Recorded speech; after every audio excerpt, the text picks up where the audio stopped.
detours, roadblocks, unexpected twists and turns.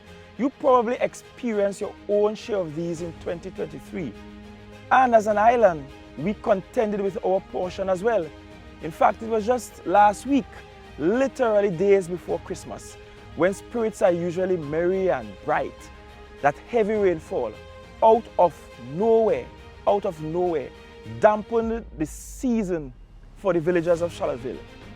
A situation that resulted in significant damages for some, which we at the Tobago House of Assembly are working feverishly on how to assist, how we could assist them.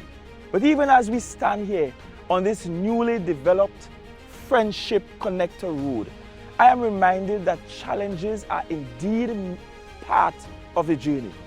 It is an unassailable truth that we sometimes shy away from, a fixed reality that is crucial for us to maturely embrace.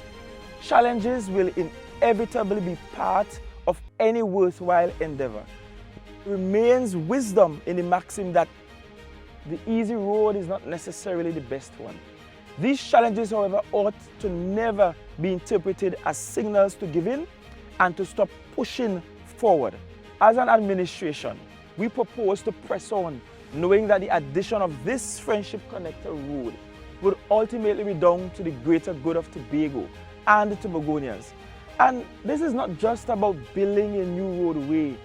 It's about how this new infrastructure will pave the way for a stronger island. In Southwest Tobago, we are cognizant of the rising levels of traffic congestion being experienced on a frequent basis. We are also extremely mindful of the various adverse effects that traffic jams can have on motorists' well-being, on pollution levels, and even on the island's productivity. Therefore, we saw the Friendship Connector Road project as one of the most important ones in prioritizing Tobagonians' need for development. Now, on the cusp of this new year, we are close to completion of phase 1, and it is truly gratifying, a gratifying feeling that we will soon be able to gift this new piece of infrastructure to the people of Tobago, a piece of infrastructure that provides the driving public with more choice and will hopefully add more peace and comfort to your daily commute as well. Earlier this year, I experienced the same heartening feeling when we delivered on an improved bridge along with other civil works at Gogo Patch in Providence. A few months ago, I went up to the hospital at Roxborough and got tested as part of the eye clinic, where we were able to perform over 1,000 surgeries for cataract. We have spent over $30 million trying to get rid of the backlog for gratuities and increments for our teachers. In other words, Tobago, we are moving full speed ahead, ensuring that development reach you, ensuring that you benefit from your government, and ensuring that you enjoy a standard of living that is superior to most anywhere else in the world. And so this Friendship Connector Road is really symptomatic or symbolic of our efforts as an administration, of the challenges we face from outside, of the fact that it's a constant fight to ensure that we can deliver to the people of Tobago. But fight on we must, because we must absolutely deliver according to your needs. As I shared earlier, in pursuit of worthwhile goals, you must expect concomitant challenges. So when you are crafting the New Year's resolutions, when you are creating the vision boards, when you are making your future declarations, such as my plans to lose the belly, you must in fact remember that there will be challenges that you have to overcome. And when the time comes to eventually face the challenge, understand there is a fringe opportunity as well.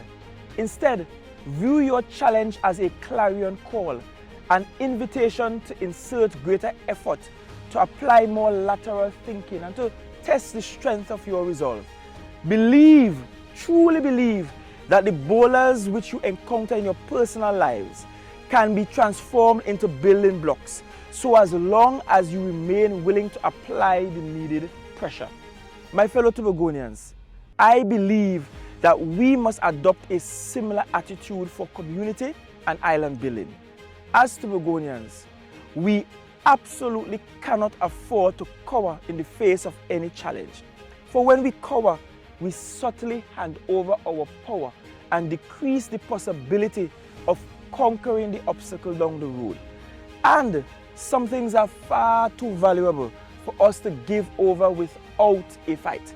So as we witness a concerning rise of criminality across the island, we must be willing to stand together as Tobagonians, regardless of our differences, and collectively say, not on our watch.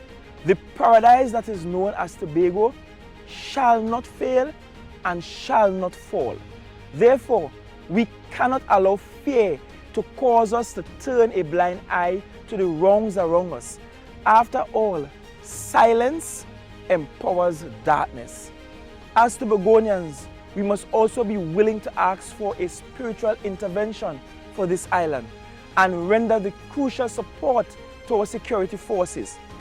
I wholeheartedly believe in us and know that we will do all in our united power that this does not become our new norm.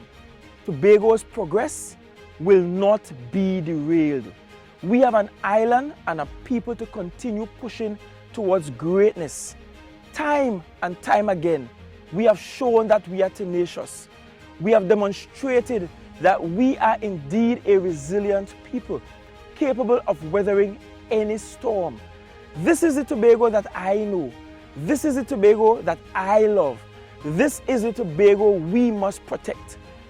In my very first New Year's message, I asked you to intentionally include Tobago in your resolutions. And I hope that you still see the value of continuing to do so 2 years later on. Do not just create your Tobago resolutions, but also be willing to earnestly action them in the coming year. I am certain that many of our aspirations will overlap for this island. So it should not be too complicated to join forces. I believe at the end of the day, we all want the same things. We all desire to be able to exist here safely with our families on an island with opportunity and growing prosperity. Our visions often align, and it is past time for our actions to do the same. No longer is it sufficient to only talk about loving Tobago. In 2024, let us all strategically think about Tobago's improvement. Let us commit to transforming Tobago and making her even more beautiful day by day. Above all, let us ensure that Tobago and her generations continue to thrive and triumph. So on behalf of my family and the Tobago House of Assembly, I want to wish a Happy New Year to the greatest little island on the entire planet. Happy New Year, everyone.